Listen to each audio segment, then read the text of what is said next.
Hello everybody, welcome back for another video. Hope you're all doing well and that you're all having a great day. Pretty interesting video for you today. To start things off, Finder has just released an interview with Ethereum core researcher Danny Ryan, who is spearheading Ethereum 2.0 and the move to proof of stake. And in the interview with host Fred Shibesta, Ryan says Ethereum wants to be quantum resistant within 3 to 5 years, and that he expects Ethereum 2.0 to go live by the end of this year or the start of 2020. New testnets are scheduled to go live in the next quarter. Appearing at EdCon, the Ethereum Developers Conference, which just wrapped up in Sydney a couple of days ago, Ryan joined the Ethereum Foundation members for a quick Q&A panel with Finder. Ryan explains how the Ethereum blockchain is implementing robust technology called ZK Snarks to ensure quantum resistance, privacy, and speed. Through decryption, quantum computers can one day crack the encrypted passwords that underpin cryptocurrencies. According to experts, the threat of quantum computers is around 10 to 20 years away. For those who have never heard of this or have no really understanding of exactly what's going on, there's an idea that one day we will have quantum computers and that quantum computers will be not so much an everyday thing, but they pose a threat to the cryptocurrency space as far as private keys and stuff like that and other encryptions that are within the cryptocurrency blockchains that they could kind of not tear them apart, but kind of break the code, if you will, within the cryptocurrency blockchain that we are, depending on which one that we're actually talking about. So this was a really big thing in like 2016, 2017. You don't really hear much about the threat of quantum computers as much anymore. Like if you Google it, you can find hundreds of articles around 2016, even 2017, talking about the threat of quantum computers against cryptocurrencies. It's not really brought up as much anymore. However, apparently it's still an issue. Michael Osborne, manager of the security and privacy group at IBM Research, gave his take on the quantum threat in a separate interview. He said, "You can increase key sizes, use larger key sizes, or move from elliptic curve to RSA cryptography. You could delay the point of which there will be quantum threat, but they're temporary solutions. The best solution essentially would be to start looking at these quantum resistant algorithms." Ryan said, "One of our design goals in Ethereum 2.0 is to have at least a credible path to being quantum resistant in the next 3 to 5 years. He says he and his development team plan to roll out Ethereum 2.0 in phases. He said phase 0, which is the core system level proof of stake chain, I'm aiming for this year. There are a lot of things that are not quite in my hands with respect to the client development. So definitely end of the year, early next year," end quote. If Ethereum, in my opinion, moves to proof of stake, or rather, we heard from Vitalik and a lot of the other developers on the Ethereum project that they plan on doing a potential proof of stake, proof of work hybrid. In my opinion, if this ends up happening, first of all, for those who weren't here before, we had information from the Ethereum team. It was like a conference that happened a couple months ago, maybe it was sometime last year, that they thought or assumed that Ethereum and its completion of 2.0 would not be done until 2021, somewhere around that time frame, which is quite a long amount away in the cryptocurrency space. However, if we actually do have proof of stake by the end of this year, which would be absolutely incredible, I think Ethereum's price is probably going to skyrocket because proof of stake coins are now the new thing on the block, and we've seen what's happening with Coinbase and with Binance, with both of them adding proof of stake coins to their platforms. And I have a very my mindset behind the entire thing is that a lot of people are now trying to buy up proof of stake coins. Like we've seen what's been happening to the price of Tezos and I think Maker as well, since the Coinbase and Binance announcement, is that people are looking for an alternative way to make money from their cryptocurrency investments as opposed to just actually holding it. So staking is now going to be the brand new thing. I'm actually kind of surprised at this time frame, simply because I was waiting until 2021 for Ethereum to kind of have the proof of stake thing. I think proof of stake will be a very big move for Ethereum. I mean, after that, we kind of have to wait for the promised 1 million transactions per second. However, at the moment, that would still be not even incredibly bullish. That would finally be something significant for Ethereum that they've been talking about since launching, was it 2015, 2014 or something like that? Anyway, let's move on. Of course, Binance is in the news. Binance is never not in the news. Cryptocurrency exchange giant Binance will launch its new fiat to crypto platform in Singapore next week, its chief financial officer said. Changpeng Zhao announced in early April that Singapore's fiat on-ramp would be coming within this month. But speaking to CoinDesk on Wednesday from Paris, Binance CFO Wai Tzu gave a more precise time frame. He said, next week we are going to launch the Singapore simple buy and sell on-ramp. Said Tzu, who was in town for Paris Blockchain Week. It would actually be a new product, and we are launching as a very easy buy-sell platform so users in Singapore can buy and sell Bitcoin with Singapore dollars. Tzu said for the time now in Singapore, it would just be Bitcoin. Hopefully, we will add more cryptocurrencies for a lot of these regulated jurisdictions. I totally get why they're just doing Bitcoin. And I'm going. There's something that we're going to go over in a little bit, and it kind of has to do with that. There's a feeling in the air. I don't know if you can feel it. I can definitely feel it. We're moving towards rapid adoption. It's happening at a pace that I think that's very surprising for people in the cryptocurrency space. It's very welcomed in the cryptocurrency space, but it's very alarming for regulators. It's very alarming for governments. I still believe that they didn't think that crypto would make it this far, that it kind of was just a kid's game. People are playing around with these digital currencies. They would never really make it anywhere. Now it's kind of pushing itself into the worldwide economy. So there are a lot of countries where Binance, Coinbase, all these other places are actually opening up, and they have it even worse than New York State, as far as like a lot of them are only allowing Bitcoin or only allowing like Bitcoin and Litecoin and Ethereum, and like that's it, because so many of the other ones are trying to figure out which they're not, though, because they keep saying that they're trying to put everything into context. They see exactly which coins are so and so and so and so, but they're actually not doing it because they don't really care. I still have a strange feeling that there's at least 1 or 2, 15 different countries out there who keep saying that they're doing stuff, but they really don't. They think that crypto is kind of going to go away and that it'll really do nothing to them in the long run, which we're also going to get to in a couple of minutes. Anyway, the point is, we had news yesterday that Binance had launched their Binance chain, which is super insane. Next week, they're going to be launching their Singapore fiat to Bitcoin exchange. And I think we had an indication that the decentralized exchange is going to be launching. I think they said sometime within the next couple of weeks. So Binance is really hitting it, and they're hitting it hard. I really do commend them. Like, really though, I wish, and I mean this in all honesty, I wish all the effort that Binance has been putting into stuff, if Coinbase had done that exact same thing, Coinbase would be on an entirely different level. Like, we wouldn't be able to understand exactly how strong Coinbase is, but they've not boxed themselves into a little corner as far as growth. It kind of is what it is, and leading up into that, they also are the next story.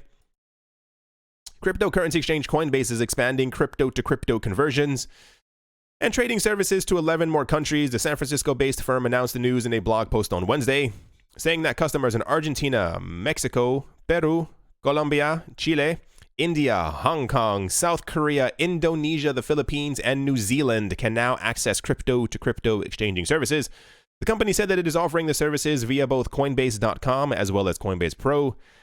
The expansion means Coinbase now has a presence in a total of 53 countries across 4 continents.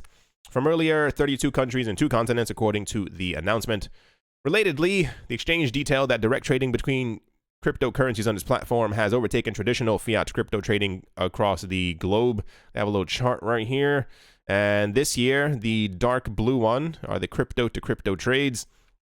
And I assume that'll only increase because, I mean, it's just fascinating what's happening around the world right now. We have a lot of countries who are, and China's also one of them. And this is the really weird part. Like, they've allowed people to like have cryptocurrencies, but the limited usage of what you can do with those cryptocurrencies is very, very high. Like, you can hold it, you can have it on your computer, but you can't really use it. You can't really trade it. You can't really sell it. You can't really so and so. There's all these really weird restrictions. So it's like, if you got it, good. How you got it, that's up to you, because there's usually some illegal ways for you to be able to kind of purchase it. So this is, I guess, in a very interesting way, is very significant to be able to trade cryptocurrencies back and forth between you and other people, friends, however you are trading your cryptocurrencies. But this goes exactly to what I was talking about yesterday as well. I think it had to do with, I think it was Brazil, Argentina, and Venezuela that were seeing like huge spikes in volume and usage and money on local Bitcoins. And I said, what's interesting to note is that a lot of these countries, not maybe those 3 countries in particular, but countries in general, are making it very difficult for people in their country to actually purchase cryptocurrencies. And I said the only main step that you really have to, like the only main hurdle and wall that you have to get over is just buying them. And once you've bought them, they are yours and you can transact in them. You kind of hold them, whatever the case might be, prices go up, etc., etc. There's a huge wall, and this is why there's so much like crypto to crypto trading going on, because it's kind of like, yeah, you can't really buy it unless we know. You can't really so and so and so. You can trade it between yourselves, but you can't really cash out. If you cash out, we have to know. And there was, I definitely don't have it in this video. There was some news about I'm gonna try and find it. It was something about Russia, and it was really ridiculous how they're like setting up these walls and these frames and these other things. Interesting times ahead. Anyway, Coinbase is expanding, as is Binance. I expect these two to kind of be the crypto standard for a very long time. You realize that we don't hear a lot about a lot of other cryptocurrency exchanges that we heard about in 2017 and 2018 anymore. Like, they're barely ever in the news. It feels like when we do have a huge rush up, and I believe that the New York Stock Exchange and the NASDAQ will kind of take the place of many other names. I think it'll be New York Stock Exchange, NASDAQ, and maybe fifth name, and then Coinbase and Binance as like the top players, at least for the time being, in the crypto trading buying space. Next up, Jackson Palmer, the creator of Dogecoin, has unexpectedly decided to disappear from social networks and eliminate any possibility of interaction with the cryptocurrency community. The well-known coder and designer of the meme-inspired cryptocurrency not only turned his Twitter private, but also removed an important number of his YouTube videos. These two social media networks were Palmer's main channels of communication. Mr. Palmer did not explain or warn his developers, followers, however. In Dogecoin's official subreddit, one user clarified that the decision to disappear from Twitter was probably due to the recent number of negative comments he has received as a result of his opinion on certain controversial topics. He said on Twitter he had a skeptic analytic position about cryptocurrency and blockchain, and it was always refreshing to many, myself included. This is someone else's quote. This is not me saying this. To listen to his opinion. And for that, he had many followers and he managed to produce a lot of quality conversation. But more recently, he focused more on other issues like identity politics, for which he had a lot of negative replies, as one would expect. This probably influenced his decision to delete Twitter, as well as the proverbial tribal mentality in many cryptocurrency communities. For those who are new to the space, and I mean you haven't been here for the last like 5 years, this is nothing new. And I mean, as far as this isn't me knocking the guy at all, but there's a constant pattern of stuff like this happening.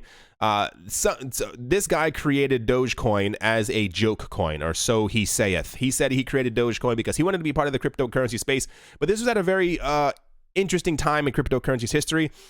Cryptocurrencies weren't not that they weren't a joke. They were something that people realized you can make a lot of money on. And then someone created this coin based on of a Shiba Inu. And they were like, yeah, go out there, use this coin. And then social media, at least Twitter, Reddit, other place, and people where people were talking about crypto. And I think this wasn't Steemit's time. Anyway, the point is, everyone kind of was losing their mind because the idea behind this coin from people in the social media and cryptocurrency space was that we have a coin, it has a massive supply. We should start trying to get other platforms to start using this coin as their main token or token of exchange, or trying to, let's have a way to be able to tip people, but in this cryptocurrency. So people were trying to get it integrated into Twitter. People were trying to, like, desperately, it was a very big thing to try and get it integrated into YouTube. We could use this coin on YouTube to tip people who we like. I like what you had to say. Here's some Dogecoin. It was a very big movement. Eventually, at this point, because the fervor had begun, a lot of people started mining Dogecoin. A lot of people started putting a lot of money. I mean, a lot of money, a lot of money into Dogecoin. If you Google it, you can find an article. It had to be from 2014 or 15, where somebody was actually selling their house, their home, where they live, exclusively for Dogecoin. That's how crazy that it actually got. It was a very big thing. Everyone was kind of losing their mind over Dogecoin, because Dogecoin was like oh my gosh, it was like the I want to say 3.0 in crypto, but not in that sense. It was more like, this is a brand new coin that we could use that will definitely have other utility besides Bitcoin and Litecoin that we can use on an everyday basis. I can just tip somebody on the internet. It's absolutely wonderful. It's absolutely great. This guy, the creator of Dogecoin, came forward and said, everyone is, what are you all doing? Why are you all putting so much money into this coin? Why are you all doing all these things? And people were like, what are you talking about? And he said, this coin is a joke. I made this as a joke. And people said, yeah, but we've been using it for at least half a year now, and you never mentioned that it was a joke before. And he was like, well, it is a joke. At that point, you can kind of guess what happened. People in the cryptocurrency space got very angry at him, and they started saying, well, you know, this is your coin. So the idea was, why make a joke coin that you should have told us was a joke from the get-go? Like, there was also like a movement to, like, there was a NASCAR car that had like a Dogecoin symbol on it. Like, people were donating massive amounts of Doge to all these projects around the world trying to get the name of Dogecoin out. He came forward and said, no, stop doing that. It's just a joke coin. Stop sending this around. There was also another movement where people were saying that he should cap the amount of Dogecoin that were being created. There were far too many of them. People wanted their Dogecoin to actually raise in value so that they could send more tips and that they could send more donations around the world. He also said, no, stop doing that. It's just a joke coin. I'm going to make sure, this is why Dogecoin has such a huge circulating supplies, because of him. Not that there's anything wrong with his creation or whatever, you know, it's his, do what you will. But people were asking for him to cap the amount of Dogecoin that there were so that the price could go up, whatever the case might be. He said no to everything. And he also disappeared back then from social media as well, because people were attacking him. He also had like very weird things to say, like about every other cryptocurrency that was kind of coming out at the time. Like every other new coin that was coming out. It was very weird because he was so joke friendly, as far as like, he believed that this coin that he made was just a joke. People should be using it as just a joke. There was no real usage for the coin except for it being a joke. But every single time that a new coin came out, he would kind of bash it, and he would kind of say, oh, this is crap. This is so and so and so. Why is anyone using this? And it's like, well, on one side, you're telling us to like be happy and friendly, just use this coin as like a happy-go-lucky thing. But on the other side, you're like not a mean person. He's very opinionated. So I used to be really into Dogecoin, as far as like, this is why I know so much about it, because I was part of one of those people who was like, yeah, we have a social media coin that we could kind of get out there and we can start using everywhere. Like, this is the coin that we've been waiting for to kind of have mass crypto adoption. And he was like, no, that's not what it's for. That's not what I created it for. As opposed to just being like, oh, I created something that was a joke, and then now millions of people love it. Why not, you know, continue with the flow that we have? He more or less stepped away from the Dogecoin project. The price of it kind of tumbled and fell down, and this is why Dogecoin has never really, I think it went over 1 cent once.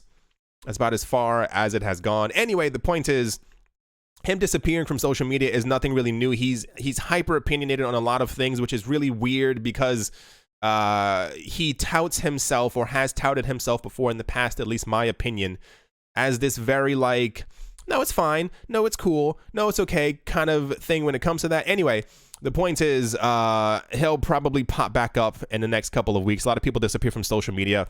I mean, crypto is a very difficult place, because while I think a lot of people who are creating cryptocurrencies, I think a small portion of people who are creating cryptocurrencies may genuinely be in it for the crypto, but they have to understand that they're also entering a space where there are potentially trillions of dollars to be made, and it's a very weird line to kind of cross over. Like, you are, I mean, whatever. I have my own opinion on a lot of stuff. Anyway, yeah, he's gone from social media. I assure you he'll be back at some point. I wouldn't be surprised if he creates a new coin at some point as well. Good luck to him.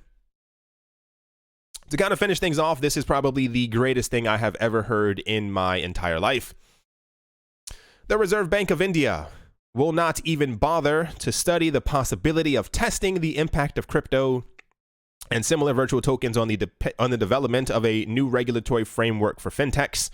In a document entitled Draft Enabling Framework for Regulatory Sandbox, India's leading financial authority explains that it studied several recent technologies, but stressed that cryptocurrencies, ICOs, and other services based on blockchain technologies were counterproductive for the country's economy. They said an indicative negative list of products, services, technologies which may not be accepted for testing is as follows. credit registry, credit information, cryptocurrency, crypto asset services, trading, investing, settling in crypto assets, initial coin offerings, chain marketing services, any product service which has been banned by the regulators or government in India. The explanation of the criteria of the RBI seeks to protect the legacy techs and services. The RBI mentions that according to its view, cryptocurrencies bring nothing new to the country's financial system, so they do not deserve to be taken into account by the regulatory sandbox. The entities may not be suitable for the RS if the proposed financial service is similar to those that are already being offered in India, unless the applicants can show that either a different technology is being gainfully applied or the same technology is being applied to a more efficient and effective manner. I'll give you a little story. A couple of years ago, I had a cousin who got really into investing. I mean, hyper into investing. And I remember I was so proud of her because it was like a very weird switch that she had. One day she was, just kind of, being herself. I won't lie. She was buying shoes and stuff like that, what have you. And then I saw her completely switch. She started buying up homes and houses and little trailers and, studio apartments. She was, every single month she was buying something new. And it was it was a nice switch. And I remember she got so into it. And me and her, we would talk and we would send messages to each other. And I'm like, I'm so proud of you. Look at what you're doing. Look how much you've grown. What have you. After a certain point, when you get into investing very heavily, you start to wonder, why is no one else investing? Why is no one else doing this? Why aren't other people paying attention to their future? Why aren't people paying attention to what's coming in the next 5 to 10 years? Why aren't people understanding that they have to put money away or have to invest money in order to be able to have a nice retirement or to retire early? So she started posting on social media websites and other places, and other people who are our friends and family would look at her posts. Her post where she showed her shoes need to get about 20, 30, 40, 50, 60 likes. I'm not even joking. It would be absolutely insane. When she would post a new place that she got, it maybe had about 2 likes. And I remember she expressed her frustration one day. She said, why is this happening? Why is no one so into it? And I tried to explain to her in the nicest way possible. I said, a lot of people talk the talk, and the other side of that is that they don't walk the walk. I know it sounds cheesy, but it's very true. People say that they want things, but they don't work towards things that they actually want. So I told her, in the simplest way possible, is that a lot of people say that they're going to do things, but not everyone is going to win the race, if that kind of makes a lot of sense. You can have good intentions, or you can say that you're going to do something, but you actually have to put in the effort and the work to be able to kind of get to the end of the road. And I told her, I said, you're one of the very few people who's actually putting in the work. You understand exactly what's going on. You understand what life is kind of about now. You're putting away money so that when you get older and when your kids get older, they have a nice little cushion for them to, rest on. Everyone else out there is not going to make it. And in the nicest way possible, the point of that story was, I felt this way for quite a long amount of time. I was just waiting for clarification. I firmly believe, and unless I am proven wrong by the end of this year, I believe that India is doing everything in their power to make sure that they are not going to make it to the end of the race. The signs have been kind of clear. It's kind of like someone telling you something and you hear it, but you don't really get it. Unless, like I said, something dramatic happens by the end of this year, I am fairly certain that India is not going to be a part of this new economy for quite a bit of time. I think 2 things are probably going to happen. 3 things. India is not going to give cryptocurrency regulations anytime soon, and if they do, it's going to be absolutely horrible for the cryptocurrency space. I think they're going to make sure that they keep their own economy intact and separate from the rest of the growing cryptocurrency space that we have around the world. And the third thing that's going to happen is, and this is inevitable, and this is kind of the best part of all of this, over the next 3 to 5 to 6, 7 years, somewhere within that time frame, as cryptocurrencies become a multi-trillion-dollar asset, and they realize, the country of India and the government and the banks realize that they have missed out. They're going to fumble, and I guess an easier word is to FOMO very hard into the cryptocurrency space, and is going to cause a rift, because I believe, me, myself, and no one else, maybe some other people, governments see exactly where this is going. I believe that governments are buying up cryptocurrencies in mass right now. But we're seeing a very interesting shift towards exactly which countries are doing it. And I have a strange feeling that India probably maybe is not one of these countries as well. What's going to end up happening is that the countries who do end up getting Bitcoin at around $5,000 are going to make out like bandits. The countries who end up buying it when it's around 150,000, they'll make out like bandits, but only with like one bag of money as opposed to the 20 that they could have been holding. There's a very weird shift in India. And if you ever have time, and I mean like really, if you ever find the time in your day, everyone has time. You can find the time. 5, 10, 15, 20, ideally 30 minutes. Look up documentaries on YouTube, wherever you like to watch documentaries on India and India's financial system and exactly what's happening within the country. They are becoming this really interesting. They have the potential to become a major global superpower. And I mean like a major, like they are positioning themselves or could have positioned themselves even further to be a world leader. But the problem that's happening within the country is that they have a problem. So the bank says, this is why they had like one of their larger bank notes.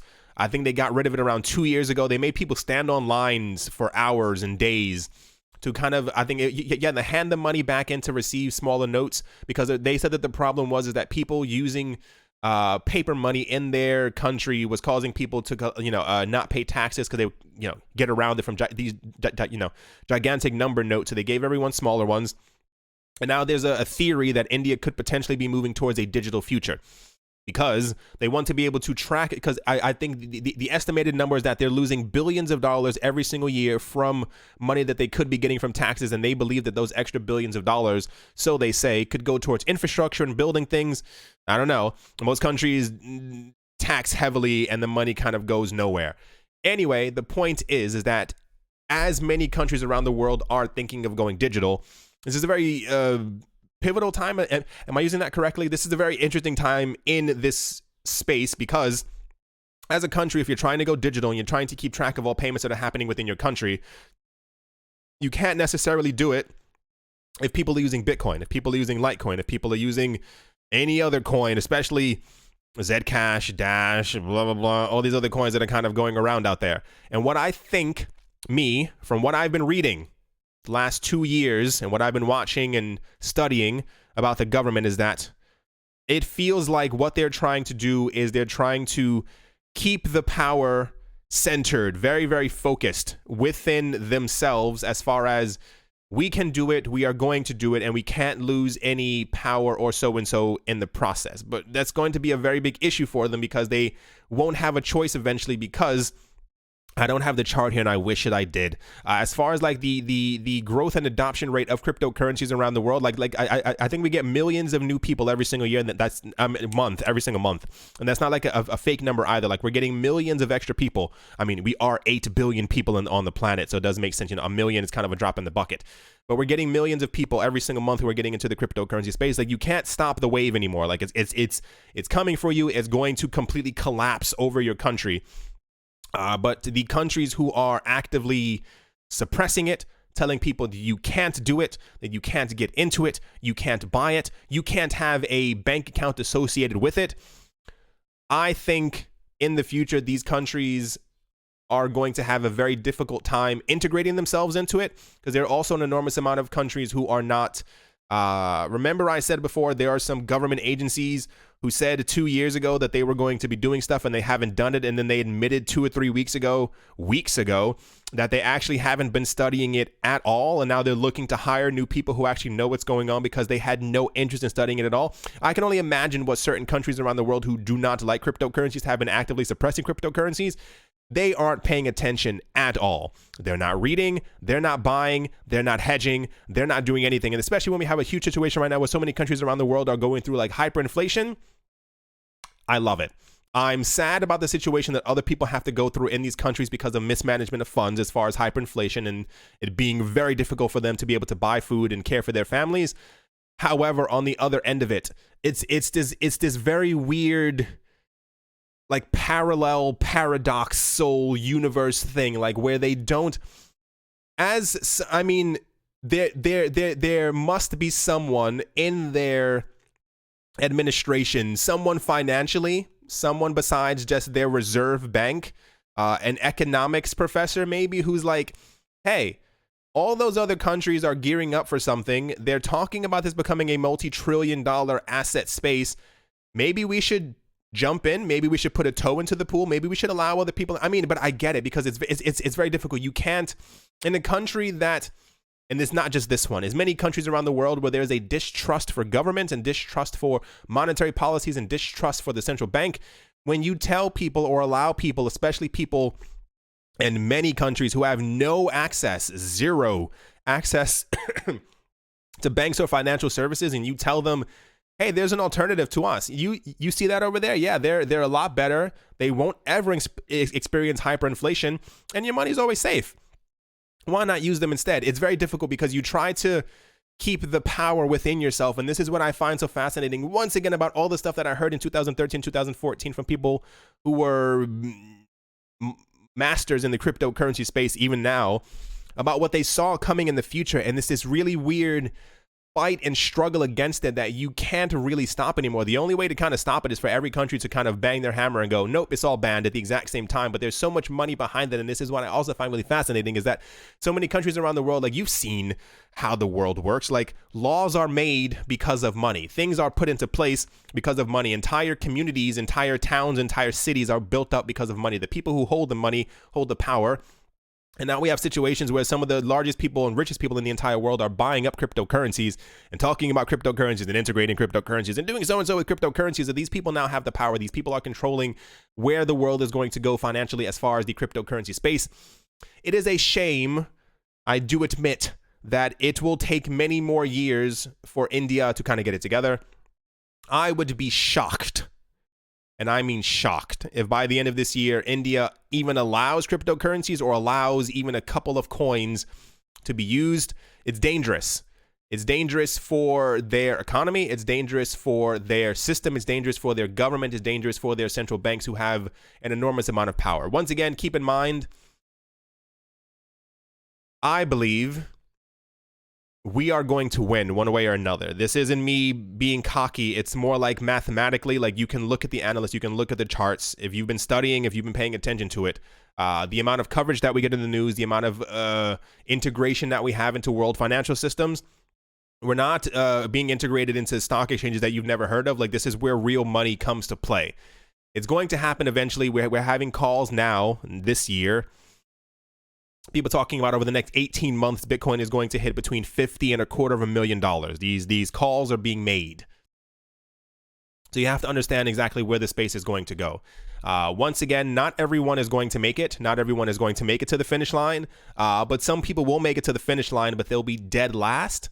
And I guess in its own weird way, I'm looking forward to, I think, news articles, I guess maybe the year 2023, 2024, to see exactly how the cryptocurrency space has evolved, but also who is late to the game and then who's trying to desperately get inside of it. It's a very weird situation. I think I understand the fear of the governments and the banks trying to suppress it, but it's pointless.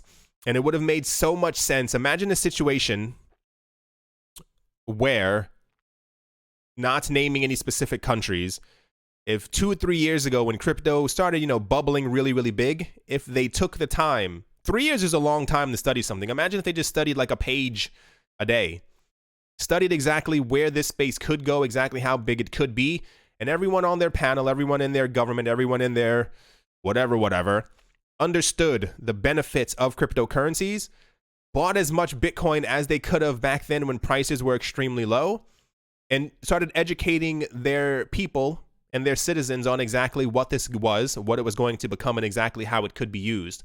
And because the government had bought up so much of themselves, they were still the major player. They were still the head honcho in all of this. People in their country could maybe have 500,000 Satoshis, but the government held 200,000 Bitcoin. How rich and how prosperous that country could have become. But this is another situation where people don't have the foresight. They don't look forward. They don't pay attention. They don't invest. They don't read. They don't do their own research. And they are probably going to not benefit from this wonderful, glorious new digital economy that we're going to have in the future. Didn't mean to spend too much time on this, but you can tell that it holds a special place in my heart, because I believe in doing research. I believe in reading. I mean, I don't read everything. I don't know everything. But what I do know I tend to be very passionate about, and I think that there are so many countries who are making a major mistake, and this will be fairly evident over the next couple of years. And this is why I think it's very interesting that we had news. What was it? It was Tunisia, it was Afghanistan, and another country who came forward 2 or 3 days ago and told the International Monetary Fund that they're thinking of issuing Bitcoin bonds. Some countries get it. Some countries definitely understand where this is all going. I mean, it is what it is. Anyway, I think I'm done with that topic, but yeah, it's been a very interesting run, and we'll see exactly what ends up happening by the end of this year. At the moment, prices are going up, kind of, slightly, not too crazy, except for freaking Binance coin. Excuse my language. This coin is, I mean, there was an article, I think, excuse me, I forgot the percentage that Binance coin has gone up this year alone. Let me see if I can actually look at the actual charts and see, like, percentage wise. Gonna load. There we go. Like the last, I mean, just the numbers are completely staggering. But like even since the, like, look at this is just today. My goodness. Let me see this month, this quarter maybe. This quarter might be a bit better. Yeah, there we go. I mean, like it was like $6 something. Just an actual like MVP in the cryptocurrency space. I wish, oh how I wish other coins also had that kind of movement. But I mean, Binance they're making sure that everything that they do, I don't know, I was gonna say I assume they're not coordinated, but I assume that they definitely are coordinated. Bitcoin keeps popping over 5,300 and then kind of moves down a bit, but keeps going back over it. Kudos to Bitcoin for at least moving upwards in price. I think there's no other real coin that are going up right now, like as significantly as Binance coin, except for Raven coin, and I think that's about it. Yeah, I think that is definitely going to do it for this video. Incredibly interesting times ahead for the cryptocurrency space. Every single day is interesting in the cryptocurrency sector. I hope you all enjoyed. I hope you all are having a great day, a great morning, a great afternoon, a great evening. I hope you all understand where this space is going, how crypto is not going anywhere anytime soon. And I am most excited for the next 5 years in the cryptocurrency space. I mean, just because of all the predictions that we're getting, the ideas of what's going to happen to the cryptocurrency space, Binance becoming like the Amazon of crypto because of their timing, because of their setup, because of how everything is working. Price predictions for Bitcoin hitting anywhere between, I mean, we have like 10 to 25,000 people are saying by the end of this year, and then for some reason, everyone, I'm in my own little sliver that thinks that Bitcoin is going to go crazy this year, what have you. But on the other side of it, we have people talking about that the moment the clock strikes 2020, Bitcoin becomes instantly bullish, it goes completely insane, and we have people talking about $50 to $250,000 by the end of 2020. Yeah, very crazy moments in the cryptocurrency space. Thank you all once again for watching and or listening. I do appreciate every single droplet of your support. I think droplet is the word. I'm pretty sure. Droplet? Drop? Thank you for your support. As always, a very special thank you to my Patreon supporters.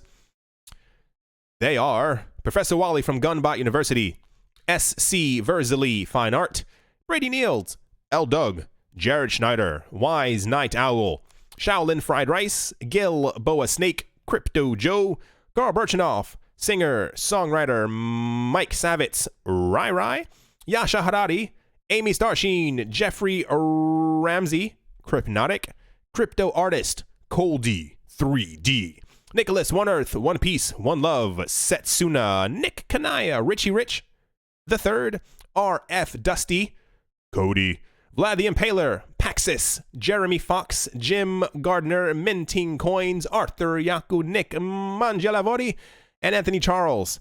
Thank you all an incredible amount for your generosity. I do appreciate every single bit of it. And yeah, I'll talk to you all soon.